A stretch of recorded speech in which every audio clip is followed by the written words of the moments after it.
It is media day for the Nets and for the Knicks, also the Pelicans. We're going to get to them a little bit later. But players and coaches, they spoke this morning ahead of training camp. Here's what new head coach Mike Brown had to say about coaching his new star point guard. Take a listen. You know, he seems like he's a versatile player, and the biggest thing that I want to do for him is try to get him, as well as everybody else, easy shots. And one of the easiest shots in the game of basketball is a spray three. I'm a big proponent of touching the paint and spraying that basketball for a catch and shoot three. And so within what we do, we're going to try to get him a lot of those. Obviously, everyone being new to this is going to take some time, but very excited to get to learn more and understand his philosophies and his concepts. And I think once we get started, we're going to go off to the right path. I'm excited for this team. You know, we have great depth that gives us a chance to feel good about any part of the season, whatever the trials and tribulations, the ups and downs that go on, that we have a team that's fully ready to go regardless of the situation. All right, a whole lot to dive in there. Charania, Brian Windhorst, and Kendrick Perkins, of course, joining me as well. Our front office insider, Bobby Marks, he will be by in just a minute. Brian, there's a lot there. The Knicks diving straight into the X's and O's of the season. What was your biggest takeaway? What do you think fans should know after listening to the Knicks today? Well, Malika, I am very fluent in training camp speak, so let me translate this for all of our viewers. The Knicks are planning on making a very long playoff run, and so they want to begin September and October thinking about May and June. They don't want to say it like that, but they know that Jalen Brunson has one of the biggest workloads in the NBA. He actually was 17th in minutes last year, but he led the league in dribbles. You know what that means? It means that he did a lot of work in his time, and frankly, the idea of playing him less minutes than that is not likely, especially when he's the clutch player of the year and your team is built largely around him finishing games. So from October onward, they know they're not going to be able to play him less, but they want to stress him out less over the course of the next 6 months. Whether or not they actually follow through with it, we'll wait and see. But that's what the plan that Mike Brown and Jalen Brunson are essentially talking about. Well, if they plan on playing in June, I definitely don't want to hear about they sweet nothings about the offensive end. That's not the problem.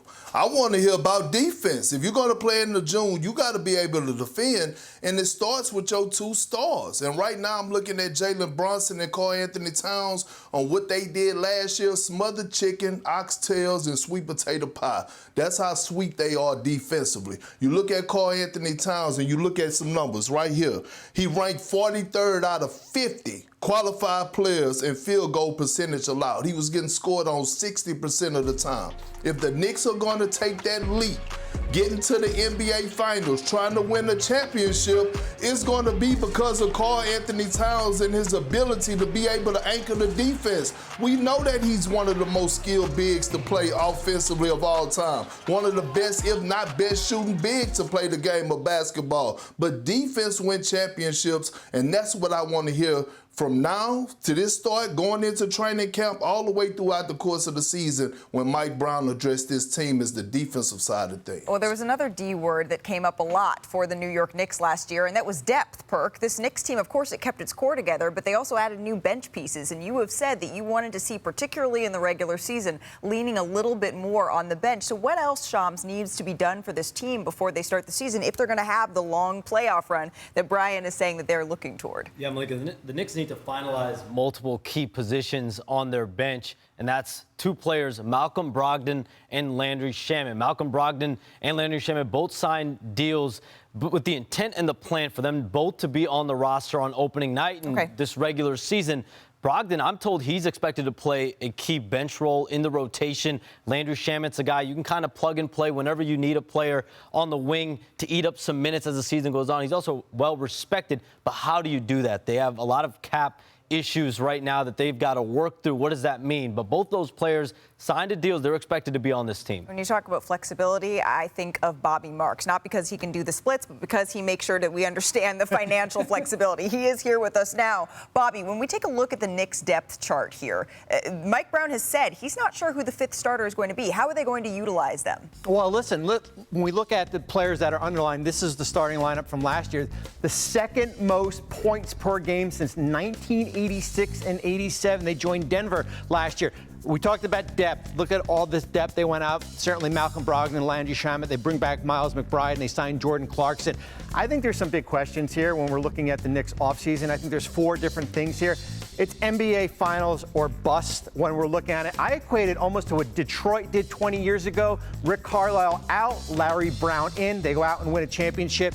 Who's the 5th starter? Is it going to be Josh Hart or certainly Mitchell Robinson? The revamped bench, last in minutes per game, and who is the odd man out in a trade? We're almost on the 1-year anniversary of the Karl-Anthony Towns trade. It's not going to be as big, but New York does have to make a trade because of the second apron to keep Malcolm Brogdon and Landry Shamet on this roster. It's fascinating that even for a team that we talk about as 1 or 2 in the Eastern Conference, they still have this much left to address. Bobby, any splits for the road? No, we're not going to try that. All right, then my pants are a little tight today. Then we will split to break. How about that? I'm on